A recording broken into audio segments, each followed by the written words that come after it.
This is Teen Title Talk with Erin and Courtney. This is a podcast where two librarians review two books every 2 weeks. Today we'll be talking about the books Rock Steady, Brilliant Advice for My Bipolar Life by Forney. And The Prince and the Dressmaker by Jen Wang. But before we do that, we have to get in touch with our teen selves. So we often have a jar in front of us with questions that people have written to ask us questions about what we were like as teens. Do you want to reach in there, Courtney, and choose one? You got it. All right. Oh, jeez. What is it? It's a bad one. Okay. Are you ready? Mm-hmm. What was the worst thing you ever did? Okay. There are so many to choose from. What was the worst thing I ever did? All right, well, I could say many, but I'm going to go with this one. It was a dark night. Oh my gosh. A dark and stormy night? No, there was no storm. Okay. I was leaving rehearsal for some show because I did tech for it. And I always drove the lip techs home. They were kids I babysat. And my dear friend Billy, drove up behind me and slightly bumped the back of my car at a stop sign as a joke. And he'd done this before, so it wasn't a surprise. But then that, put into a series of events that I can't I don't want to have happened. So what happened was he started following me through my hometown. We went up onto a dirt road and I wanted to get rid of him. So my bad choices started to escalate. So one thing I did was turn out the lights of the car and drive down this dirt road. Oh my gosh. So that maybe he wouldn't see me. Of course, if their headlights are still on, that doesn't really work. So the kids in the backseat are getting more and more nervous for valid reasons. Oh, so you're driving people. Uh-huh. Oh, okay. Oh, You're yeah. not alone. Got it. No. You're endangering the lives of other I brought the people. lip tags. That's why it's the worst thing I've ever done. Mm-hmm. It gets worse. So I get back to the lip tags. I drop them off. Billy's still behind me. And I've gone on this road many times, and I feel like I'm pretty good at driving it, but there's this huge turn, and it was just graded. Oh, my gosh. And so I go around this turn really fast. I've dropped the kids off, but I'm still being completely nuts in my car. Bad choices. I speed around this corner. I start fishtailing. Oh, my goodness. I almost hit... I go off the side. It's like a culvert down there. I almost hit a pole. My windshield, not my windshield doesn't come off. My side view mirror comes completely off. Oh. I scrape along the edge, and then I'm about to How fast are you going? I don't know. It wasn't that fast, I don't think.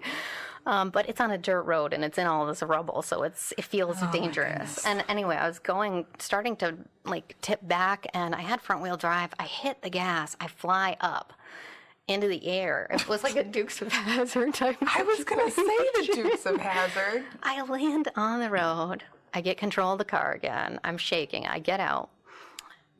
Billy's completely freaked out. He runs over and he's like, "Are you okay? Are you okay? We were just playing around." I'm like, "Dude, not cool." But I was also making bad choices. I can't blame it totally on him. I get home. My mom's like, "What's going on? What happened to your car?" I didn't want to tell her that I'd been racing around. And so I said that I was driving down the road and there was a moose that came out in front of the car. She bought it. Sure. So then, I went to bed. I was all shaken up. Then the next day, the phone calls start and the lip tags call, and they're like, "Did you really tell your mom?" He asked for me. He was such a great dad. He asked for me and was like, "Did you tell your mom, what happened last night? I want to give you the opportunity to tell her, not me." And so I think that's when I made up the thing about the moose. It was years until I told her the truth. Oh, wait a minute. Wait. So, the other kid's dad called you? No, the lip tags who I was babysitting called me and said, I want you to tell your parents exactly what happened last night. And so I did. I told my parents about the moose, and then the lip tags found moose tracks when they went down there. Oh, wouldn't you know it? That worked out. So it was just bad decisions and then lies upon lies. And I wish I had not done that. So you feel what do you feel worse about? The fact that you did it or that you lied about it? I think that I lied about it. because I did it out of, it was anxiety that I really did it out of. I was being chased down the road. Right. I should have just gotten out of the car and been like, no, not cool, and pulled over, and I'm just going to sit here till you leave. That would have been a good choice. So if you're listening and you have a situation like this, which hopefully you never will, just pull over and say, I'm going to sit here until you leave. Unless the person's really dangerous. This was just a friend messing around. I use that with quotation marks. Yeah. I just hit you with my car. Good. I think they threw tomatoes at it too. What? I know. They actually were my best friends. I don't know. It was bad. We were bored. It was very rural. I'm sorry. Yeah. So how about you? What was the worst thing you ever did? Actually, that is better than the worst thing. Oh, no way. Because I was kind of a meanie. Oh, as a teenager? Really? Well, because I wasn't cool. I can't believe it, Courtney. I was just like regular. Like I just wanted to blend in. I didn't want anyone really to notice me. So I like wasn't the least cool. Definitely wasn't the most cool. You were normal. I wasn't always nice because you sometimes feel like you have to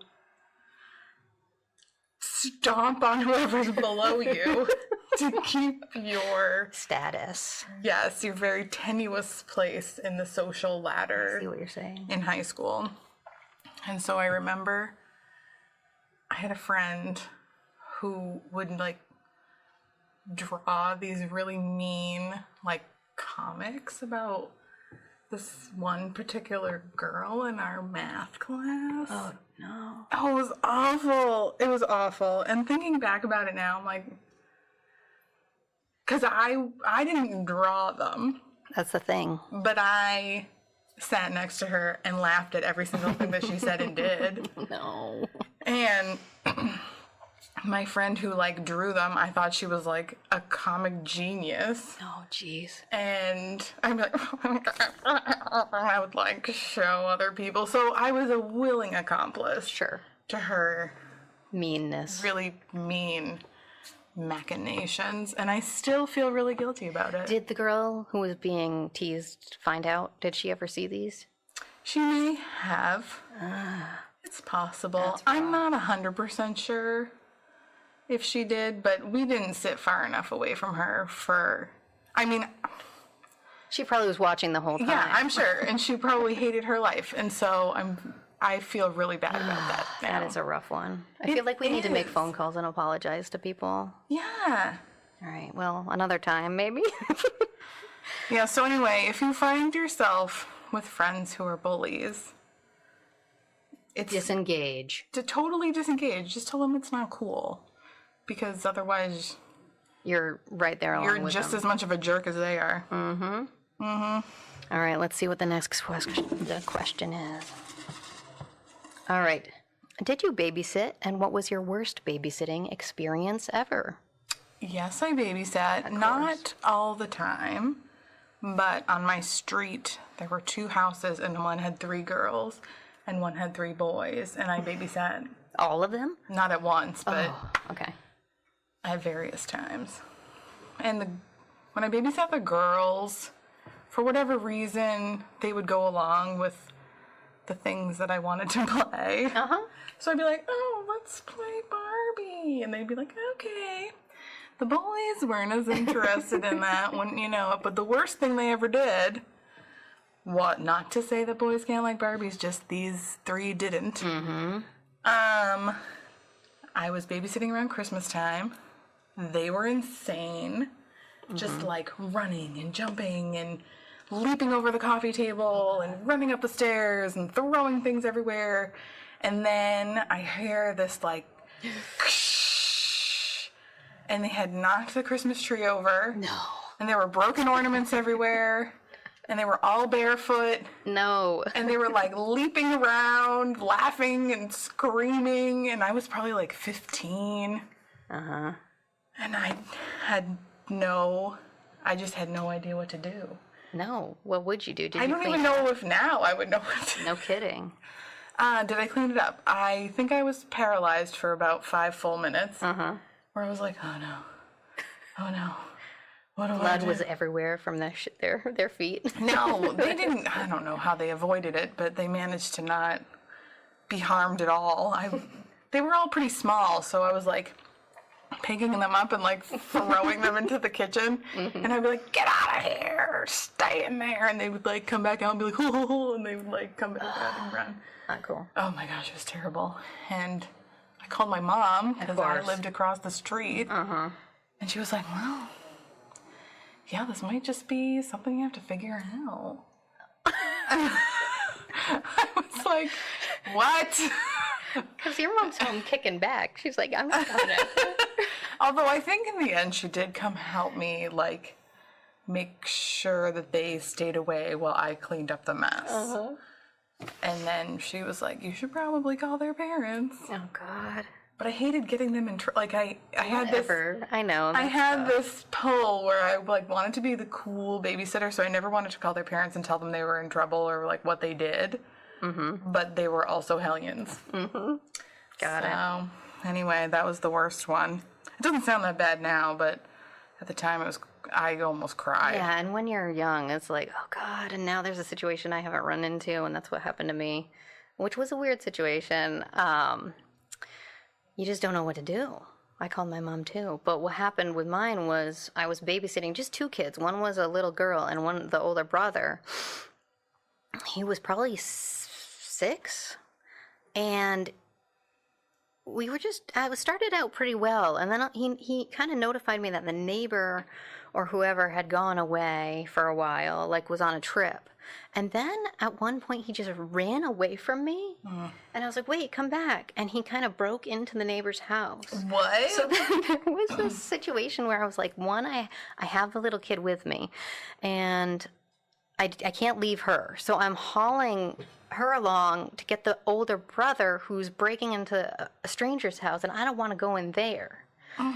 So once I'm hollering enough and like, "Get back here, you can't be in there, get back here." Eventually he did come out. I don't know what he was doing or what he was getting. I have no idea. Maybe he ate all the food in the fridge. I don't know. Wow. But eventually he came back, and we went back to the house, and I remember calling my mom because I was just like, "I don't know. He went into the neighbor's house. I don't know if he, like, if the door is still open." I lost him for a while there. And the whole time I'm carrying like this 1.5, 2-year-old around because what do? You can't leave him to chase after the other kid. You got to bring him with you. So that was the worst. I remember my heart racing as I was chasing that kid down the road. And then when he disappeared in the house, I just remember being like, "Oh, God, what am I going to do now?" Wow, was bad. Adventures of Babysitting. Babysitting stinks. It's really bad. Yeah, I wouldn't go back to it. Occasionally, I babysit some kids, but now they have a play date, so it's good. But, so that was the worst. Yeah, that sounds like pretty bad. All right. Last question. Alrighty. Here we go. Okay. What was your most embarrassing moment? One springs to mind above all the others, and I was pretty awkward. It must have been the 8th grade, which I've mostly blocked out. And it was lunch, and I was eating a grapefruit. And the grapefruits, instead of like, how you will cut it down the middle and then cut out all the little triangles? That's not how I eat grapefruits. I take them like an orange and slice them, and then I just eat a slice. So I had, like, I was like chatting with a friend, and I popped. Wait, now I have to know more about this grapefruit.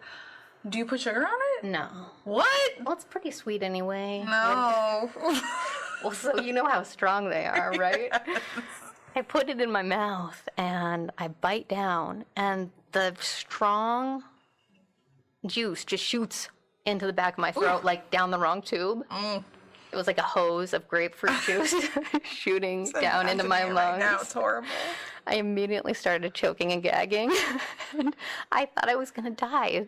And that's the most embarrassing moment for me. My face was red. I couldn't breathe. I was making a scene. I was like clinging to the table, clutching my throat.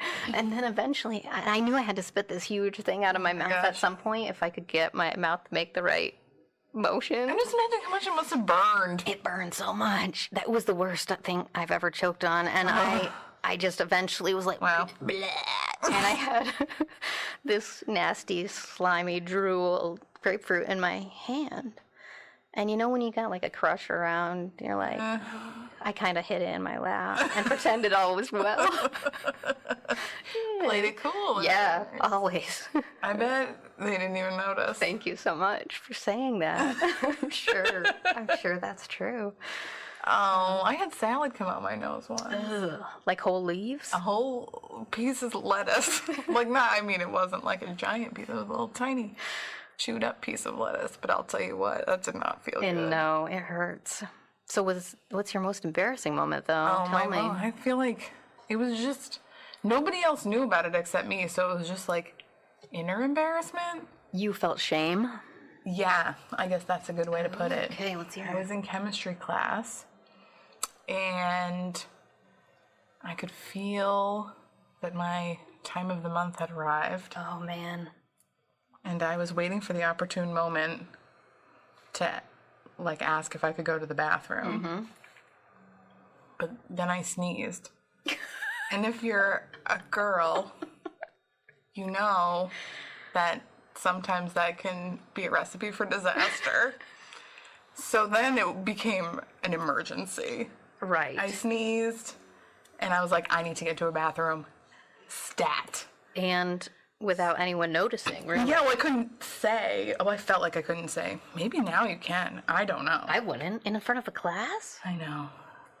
In front of a teacher? I have my period. Can I go to the bathroom? Sorry, I just sneezed out a giant period issue.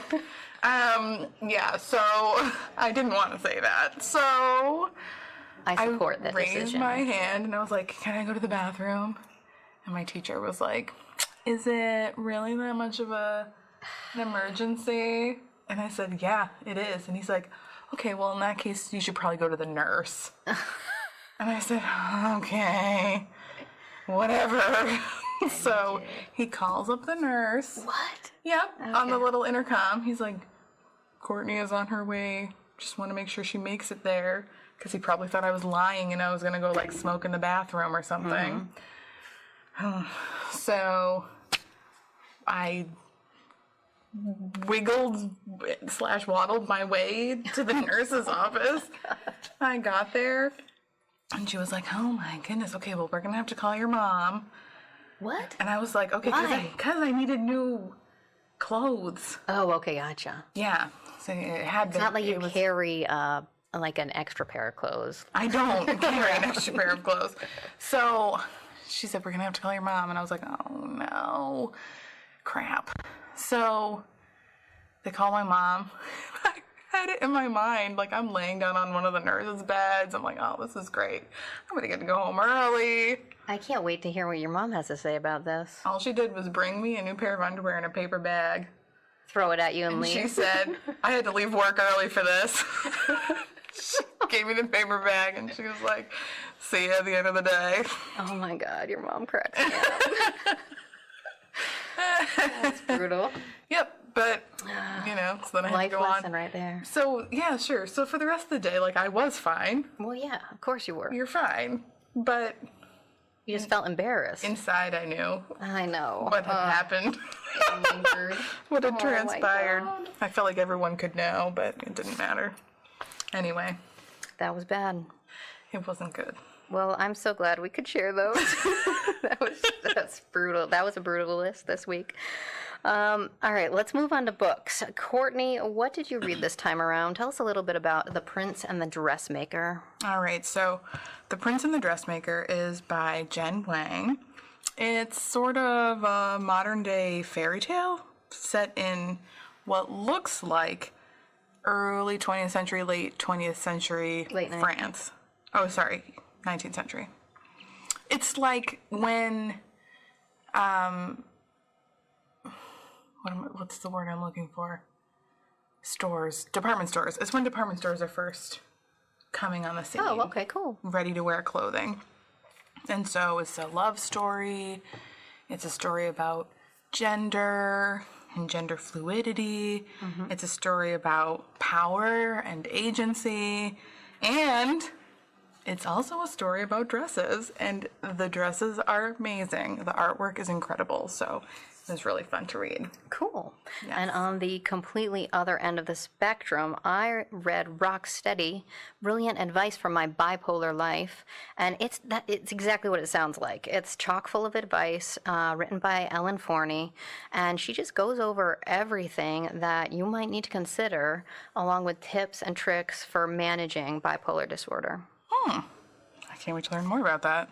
Yeah, it's really cool. But I'm going to ask questions about your book first. I want to hear more about The Prince and the Dressmaker. So it sounded like you love this book. What was your favorite thing about it? And was it a theme or a character, or was it the overall romance, or something completely different? I have to say that the romance kind of took me by surprise. I wasn't really expecting it. Okay. I was happy it was there. But it wasn't central? I didn't see it coming for some reason. I don't know. But I think my favorite thing about it was that both of the characters get to become the best version of themselves, like according to what they are really feeling inside. That's really cool. Yeah, so I think that's the best part of it. Cool. All right, well, what sets this book apart from royal tales you've read in the past? It sounds sort of like a royal tale. It is a royal tale. I mean, it's got a prince. Right. But I think what's fun about it is that often royal tales, so if you're thinking about like Disney movies or something, they're almost always about a princess. Except like Aladdin, but he's not a prince. That's true. He's a thief. He's a street rat. But so I think this is kind of fun because it kind of turns the whole idea of like whose perspective we see on its head. And so the female character is really hardworking. She's lower class. And she's the dressmaker. Okay. And designer. She's incredible. And then the prince is a person who's lives in the palace, and his parents are trying to find him a wife, and that whole story. But he also likes to wear dresses. Gotcha. So that does set it apart, because I don't think I remember reading or watching a Prince story about that at all. No, ever. so he has this secret. It's new. He has this secret that he has to. And he he feels like he has to keep. Gotcha. Yeah. Does he actually have to? Are there repercussions for him if he's not? I mean, there is one part where he's finally found out, because when he's dressed in his dress, because there are a lot of dresses, he's out as Lady Crystalia. And so when Lady Crystalia is out, she is magnificent, and she is also like the epitome of fashion. And nobody knows it's the prince. Nobody knows it's the prince. Gotcha. And everybody wants to be Lady Crystalia, cool. wants to dress like Lady Crystalia, because Lady Crystalia's dresses and just look are so beyond. And so, I don't even remember where I was going with this, but essentially, once Prince Sebastian is found out that he has this alter ego. Right. Bad things happen. Yeah. Yeah. It's a really heartbreaking scene, but there's redemption. It sounded like it, because you said they were going to grow into their self. So I'm holding out hope for the end. Yes. All right. Give us a sense of the art, because these are both graphic novels this time. Does it have its own distinct style? Does it look like something you've read before? It definitely has. I mean, it definitely has its own style. Okay, cool. You can see, especially the way that the outfits are illustrated, that the artist, did Jen Wang do both? Jen Wang did I think the she whole did thing. the whole thing, yeah. You can tell that that she did a lot of research about pattern making and design and stuff like that. So that was really cool. And I think in some ways it feels familiar. It doesn't feel unlike a kind of Disney-esque look. Okay. Um, Well, that makes it all the more accessible. a little almost. grittier. Right. It's familiar but also new, which is really cool. Yeah. So who's the ideal reader for this book, if not everyone? Because it sounds like something I'd enjoy too. Do you think there is an ideal reader, or should everybody read it? I think everyone can read this Cool. because, I mean, it's got a little bit of everything in it, including a happy ending. I love it. So, And I saw you reading, I think it was Super Late Bloomer yes. the other day. So you've read a couple graphic novels recently. How does this line up among those? Would you rate it in like 1 to 10? I would, because I am a sucker for happy endings,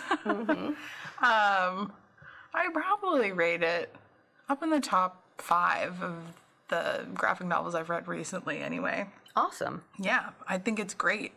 It's got so much going on, but it never feels like it's at loose ends.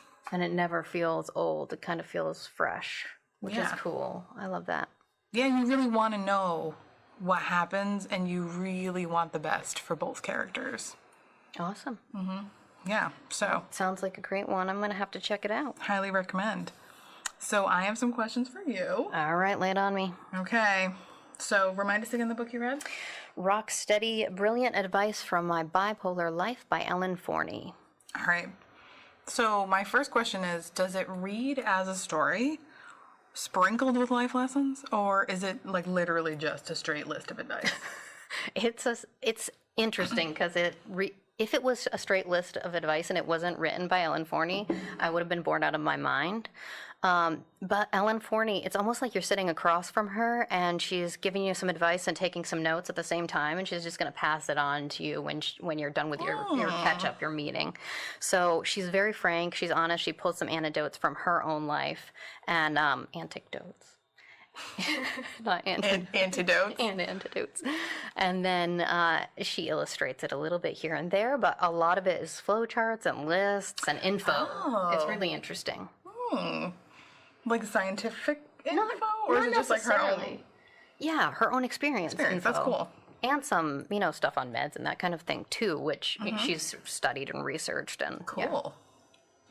Did you find that there was like a piece of advice, or even more than one piece of advice, that would work really for anyone, not just somebody living with bipolar disorder? Absolutely. So right away I was thinking, oh, okay, I could apply this. Things on mindfulness and meditation, on regular exercise.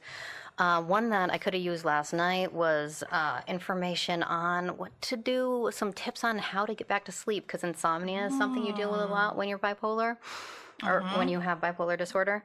And I always wake in the night, and then I can't go back to sleep because my mind starts talking, right? And so, you know how that is. I do. She has different tips and tricks. So some of them are, don't look at the clock at all. Don't even keep checking it. Don't look at a screen. If you're up for 20 minutes, maybe get up and read something really boring and go lie back down. That's sort of a reset that you could do. Oh, I like this advice. One piece of advice that really kind of upset me and that made me just sad was she had a piece of advice for when you can't stop crying, what to do, how to cry in public. Whoa. Yeah, and she talks about stare straight ahead, let the tears run down your face, and be nonchalant. And then once it's too much to control, excuse yourself and go to the bathroom, clean up, splash your water or some water on your face, and try to, start again. So avoid loudly sobbing on the subway. I guess so. Just a few beautiful tears. Just if you can, just stare straight ahead and let yourself cry. It really made me upset. Cry thinking about it. I was looking at the illustration and I'm like, oh God, I've never had to experience that. So that really changed the whole book for me right there. I was like, oh God, that desperation and the depression you can really feel in that little piece of advice right there. Because she's obviously done it if she knows exactly how to deal with it. And it's probably happened more than once. Yes. So this maybe ties in, but what was something that surprised you about the book? Something that surprised me was, it does tie in a little bit because I read Marbles, which was her first book, and it's a graphic memoir about, her journey to figure out that she had bipolar disorder. And I remember reading that and being like, wow, this is so fascinating, and the mania sounds amazing. And then you get to the depression part and you see, okay, that's rough, depression's tough. But when she was talking about, in this book about crying in public, all of the management that went into stabilizing the mood, the medications, and how to keep track of taking them.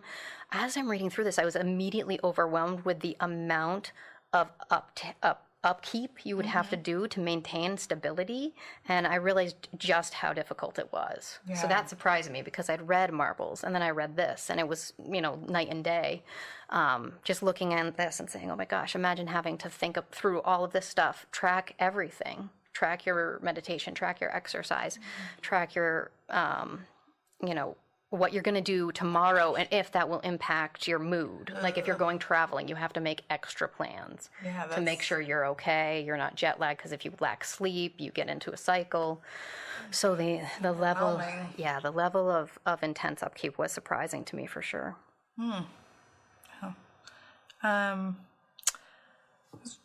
Also sort of related, maybe it's the same question as the last question, but are there some things that you learned that you didn't already know about the author or the topic? About the topic, I was delighted with the resources at the back of the book. So not even at the back, she just kind of ends with some neat things. So she puts in some playlists that I really thought had some great titles on it. She also put in further reading and further documentaries and movies that might be interesting, and also magazines. There are like magazines to help, and people talk about bipolar disorder. I think one of them was called BP, and then was the other one? BP Magazine and Esperanza were two different magazines she listed. So I thought that was really neat because, it doesn't just end the conversation. She kind of gives you more to take a look at, and it's not all reading, because what I loved about this was how brief it was, and I felt like a lot of different people could get into it. Same with a documentary, if you're not in for reading a memoir, then maybe a documentary would be something that you could handle. So I thought that was pretty cool. That's cool, because that's also a good reminder for anyone who deals with any kind of like mental illness or struggle that like there are lots of resources in various formats. So if you are more of a visual person or an auditory there were podcasts also, like the mental illness happy hour was one. I've listened to that. I love it. So there's definitely that too. Yeah, that's cool. Yeah, good reminder. Oh, thank you. So what do we have up next? So in January, they will be announcing the Youth Media Awards. And in the Youth Media Awards, there is the Prince Award, which highlights great YA novels, young adult novels. And so, of course, we don't know who's been nominated or what winners will be there. However, people start to make predictions about, or even earlier than now. So School Library Journal had a few titles that they recommended on their blog, Pondering the Prince. And we've picked from a couple of those. I'll be reading The Astonishing Color of After by Emily X.R. Pan. How about you? I'm going to read Sadie by Courtney Summers. I was actually very pleasantly surprised that I had read like 2 or 3 of the other titles that were on the list. I was like, yeah, go me. But I have not read Sadie yet, so I'm excited because it sounds pretty cool. So you're picking all the great books in the YA section. That's awesome. Yeah, so come to me if you have a question. Hey. I'm just kidding. Thought I was the teen. I kid because I actually don't know anything. All right. Remember, if you get a chance to answer our 3 questions from the beginning, those are, what was the worst thing you ever did? Did you babysit? And if you did, what was your worst babysitting experience? And what was your most embarrassing moment? And likewise, if you have any questions about reading recommendations or library life, please write to us at teentitletalk@gmail.com, and we'll read a few of our listener responses next time. Thanks for joining us for Teen Title Talk. This podcast is brought to you by the Derry Public Library and Derry Cable TV, and our theme song was written and performed by Bandit Starling. Till next time. Bye. Bye.